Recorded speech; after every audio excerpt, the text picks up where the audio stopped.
We're here to solve this tough Terra X puzzle by Prasanna Seshadri called dominoes. All the regions are won by 2 dominoes, and I'm seeing a few places where the numbers themselves give me some potentially interesting starts. 8's very large, where the total sum around this is 10. So 8, I think, can be 1, 0, 1 or 0, 2, 0. So we're going to look across those, and 1 is ruled out from both of these cells. This will have to be a 0, 2 pair, and if that's a 0, 2 pair, there's a 0 in this domino, a 2 for this one, and a 0 for this one to get started.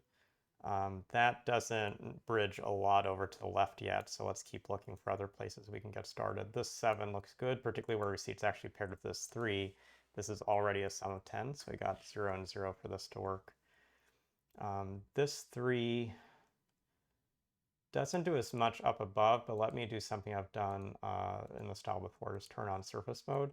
Look at these dominoes together. Whatever the sum of these is, has to be the same as the sum over here. So this is a 6 linked to a 3. So this value has to add up to at least 6, but it can't be another 3, which would add up to 6. It can't be a 4 because there's a 4 down below. Its smallest value is a 5. It could be a 6. That would leave behind either 1 or 2 in these cells. It cannot be a 7 because that leaves behind a sum of 0 in these two cells. So we know this is a 5 or 6. That means the sum is an 8 or 9. So you come over to this cell and that says that's a 2 or 3, and the 3 up above says this is a 2, says this is a 5. We're left behind with a sum of 2, which is 0 and 2 in this case with the 2 on the left. We get these placements in the grid, and we've got another reasonable start that we can build off of. Let's sort of work into the top here, and this sum of 0, 2 looks like it should put some constraints on the cells above. We know these two cells are going to add up to 8, and they have to be compatible with this sum as well, which can't have a 0 here. So this is at least a 1, which means this is at most a 6. It can't be a 5. Could be a 4, could be a 3, could be a 2, could be a 1. The 6 with that 2 puts another 2 here, so that's eliminated. The 4 puts another 4 here, that's eliminated. The 3 puts a 5 here, which is eliminated from touching digits. The 2 would put a 6 here, which looks okay. And the 1 would put a 7 here, which looks okay. Working back to the right with these values, the 1 puts in a 6 over here, and the 2 puts in a 5 over here, and the 5 would touch this 5, which isn't good. So we're now limited to this being only a 6, this only a 1, this only a 7. We've gotten this part of the grid filled in. 4, 3 in the upper corner has 3 more to go. It's not 0 and 3 because that would touch to the 3, so it has to be 1 with 2. And that may get us some progress as we think about these digits. And probably one thing that will help us if we get a little further down into the grid before working through this too much. So this 6 looks like another key value, and I'm going to focus on this green domino down below because we know it's not a 0 or a 1. So you can start by seeing this has to be a 2 or a 3.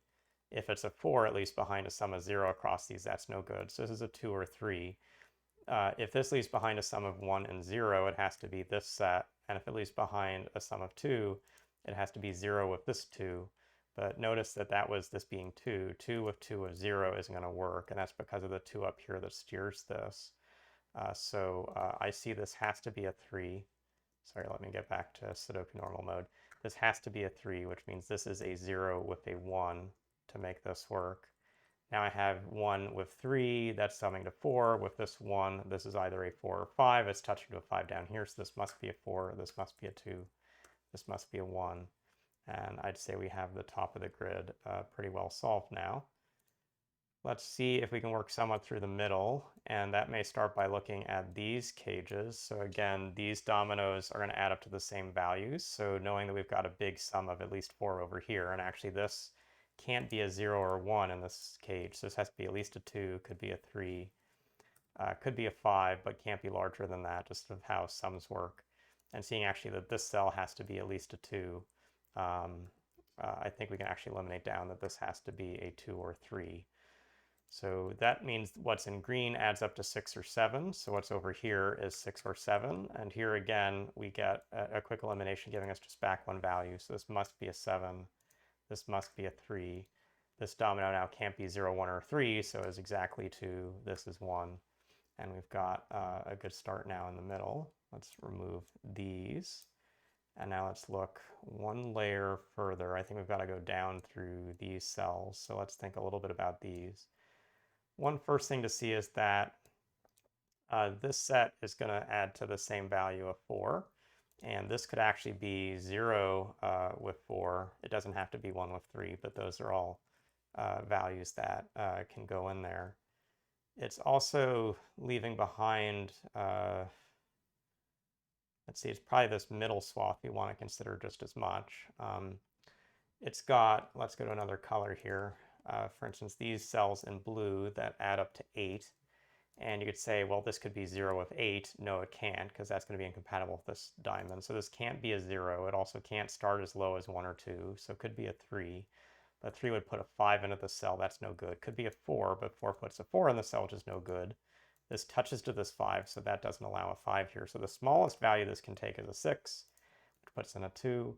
The next value this can take is a 7, which puts in a 1. Those are the only values allowed around this. Jumping to this diamond, we'll then see one of those puts a 5 in the cell and the other puts a 6 in the cell. And again, where it's touching this 5 quickly eliminates. So this must be a 6. If that must be a 6, the digit to the right must be a 1. And we finish this out with a 7. Coming down here, we've got a sum of 9 with 1 more to go. And you have to put the 0 on the left side because of the domino already placed. So this looks fine. That actually cancels the 0 from the cell, cancels the 4 from the cell. A 4 in the cell puts a 0 down here, which is no good. A 3 in the cell puts a 1 in here, which isn't any good. So this must be a 1 with a 3. So you don't conflict with this. That now means that to match this pair up above, 1 with 3, this is a 3, this is a 0. This domino must be a 3 to pair with this, because we could similarly color these to be the same kind of group. We've got 7 in the middle there. It's not 0 with 7. It's also not 3 with 4. We could think it's 1 with 6. That would have to be something like this. 1 down below, 6 up above. But you'll see that puts a 0 in this cage, which is no good. So the only pairing that's left is 2 with 5. And we have to think about how that's going to work up here. 1, 3, 5 puts another 1. That's no good. 1, 2, 3 puts in a 4, which is fine. Puts in this 2, puts in this 5. And we're through this puzzle. So thanks, Prasanna, for constructing this elegant challenge. Lots of different ways we use the given clues, work through pairs of numbers like this 3 and the 6, the 0 and this 4. This is good use of the Terra X logic through connected dots. And some different either-or choices really helped us resolve how, for instance, this set of really big sums, 7 in these cells and 8 in these cells, work together. So a good set of limited deductions on the path. Hopefully you learned something through seeing this video, which may set you up for tomorrow's even harder Terra X puzzle to finish the week. We'll see you again soon.